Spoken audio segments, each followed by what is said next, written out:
ये हैं भारत के वो 5 महान मुस्लिम राजनेता जिनके आगे किसी की भी नहीं चलती।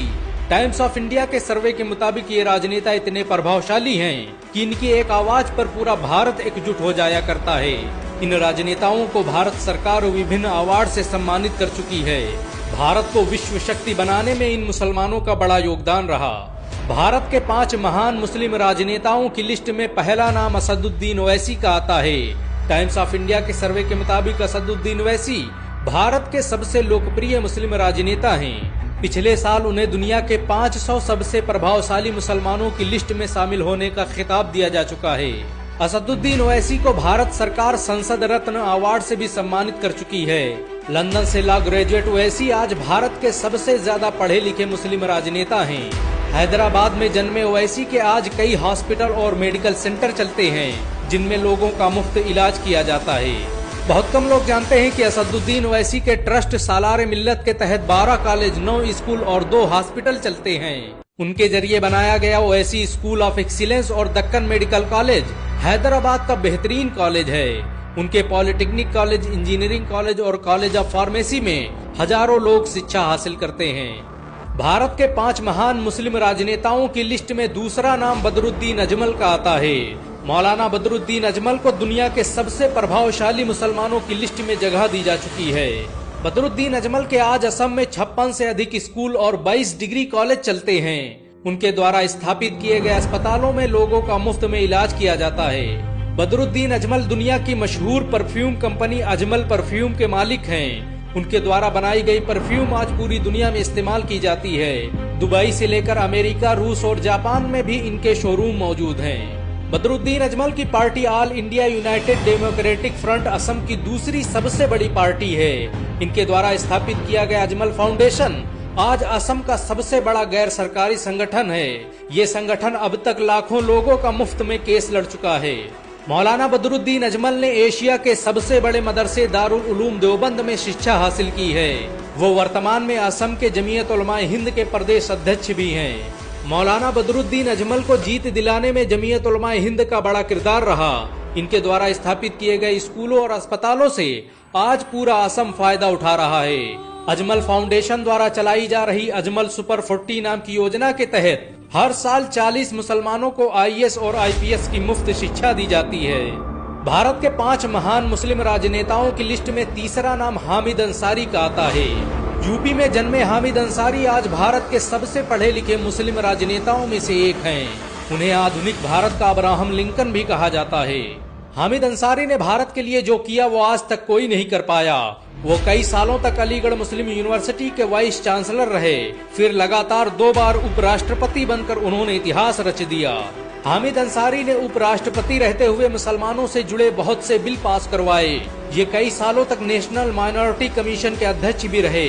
उपराष्ट्रपति बनने से पहले हामिद अंसारी ने अरब देशों में भारतीय राजदूत के रूप में अपनी सेवाएं दी और कई सालों तक यूनाइटेड नेशन में भारत का प्रतिनिधित्व करते रहे। हामिद अंसारी के खानदान का भारत की आजादी में बड़ा योगदान रहा। इनके दादा मुख्तार अहमद अंसारी जामिया मिलिया इस्लामिया के संस्थापकों में से थे। मुख्तार अहमद अंसारी ने ही भारत में सबसे पहले मेडिकल कॉलेज की स्थापना का ख्वाब देखा था। भारत के 5 महान मुस्लिम राजनेताओं की लिस्ट में चौथा नाम गुलाम नबी आजाद का आता है। कश्मीर में जन्मे गुलाम नबी आजाद भारत के ताकतवर मुस्लिम राजनेताओं में से एक हैं। ये कश्मीर के 7वें मुख्यमंत्री और भारत के 6ठे केंद्रीय स्वास्थ्य मंत्री रहे हैं। ये अकेले मुस्लिम राजनेता हैं जिन्होंने कई बार मुख्यमंत्री पद को ठुकरा दिया। गुलाम नबी आजाद के कार्यकाल में भारत स्वास्थ्य सेवाओं के क्षेत्र में आसमानों में पहुंच गया। भारत को पोलियो से आजाद कराने में गुलाम नबी आजाद का बड़ा किरदार रहा। सन 2013 में WHO और यूनिसेफ ने उन्हें इसके लिए अवार्ड से भी सम्मानित किया। स्वास्थ्य मंत्री रहते हुए आजाद ने जो नीतियां बनाई उन्होंने भारत को रोग मुक्त करने में बड़ी भूमिका निभाई। इनकी दौरे हुकूमत में भारत में सबसे ज्यादा अस्पताल और मेडिकल कॉलेज स्थापित किए गए। गुलाम नबी आजाद द्वारा कश्मीर में स्थापित किया गया ट्यूलिप बगीचा आज एशिया का सबसे आधुनिक बगीचा है। ये एशिया का सबसे बड़ा ट्यूलिप गार्डन भी है। गुलाम नबी आजाद की लोकप्रियता का अंदाजा इसी बात से लगाया जा सकता है कि राज्यसभा से उनकी विदाई पर पूरा देश रो रहा था। गुलाम नबी आजाद ने अपनी पूरी जिंदगी देश के लिए वक्फ कर दी। वो 9 बार ऑल इंडिया कांग्रेस कमेटी के अध्यक्ष रहे। भारत के 5 प्रभावशाली मुस्लिम राजनेताओं की लिस्ट में 5वां नाम आजम खान का आता है। रामपुर में जन्मे आजम खान ने ही मुलायम सिंह के साथ मिलकर समाजवादी पार्टी की स्थापना की थी। आजम खान भारत के पहले मुसलमान हैं जो लगातार 9 बार विधानसभा अध्यक्ष रहे। अलीगढ़ मुस्लिम यूनिवर्सिटी से law graduate Azam Khan UP सरकार में सबसे वरिष्ठ कैबिनेट मंत्री थे। इन्हें यूपी का दूसरा मुख्यमंत्री भी कहा जाता था। आजम खान के आज भारत में कई स्कूल और कॉलेज चलते हैं। उनके जरिए स्थापित की गई जौहर यूनिवर्सिटी आज भारत की सबसे बेहतरीन यूनिवर्सिटियों में से एक है। मोहम्मद अली जौहर ट्रस्ट के जरिए बनाई गई ये यूनिवर्सिटी निर्माण और स्थापत्य कला का बेहतरीन नमूना है। 300 एकड़ में फैली इस यूनिवर्सिटी में स्टेडियम से लेकर लाइब्रेरी तक की सुविधा मौजूद है। इस यूनिवर्सिटी में 3000 से अधिक छात्र शिक्षा हासिल कर रहे हैं।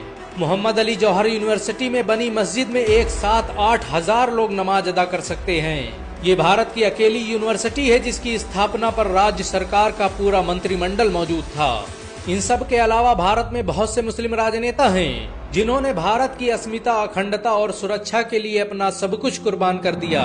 भारत को दुनिया में पहचान दिलाने में मुस्लिम राजनेताओं का बड़ा किरदार रहा है। अगर एक मुसलमान होने के नाते आपको गर्व महसूस हुआ हो तो इस वीडियो को लाइक और शेयर जरूर करें। ऐसी और वीडियो को देखने के लिए हमारे चैनल को सब्सक्राइब करें, घंटा जरूर दबाएं।